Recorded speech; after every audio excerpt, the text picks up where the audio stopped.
হে গোবিন্দ, এই জগৎ শুধু তোমার কথাই চলে, তোমার নদী তোমার পথ শুধু তোমার কথাই বলে।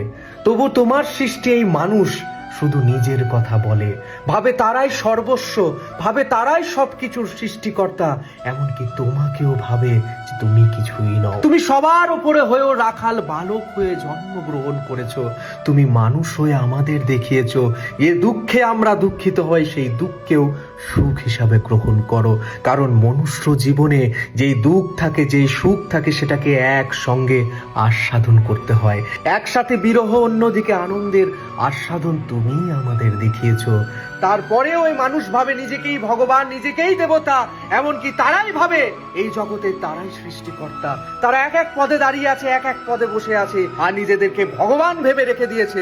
যেমন রাবণ ভেবেছিল, যেমন কংস ভেবেছিল, যেমন দুর্যোধন ভেবেছিল, কিন্তু তাদের প্রত্যেকেই সেই দম্ভ ধ্বংস করেছিলে শুধু তুমি।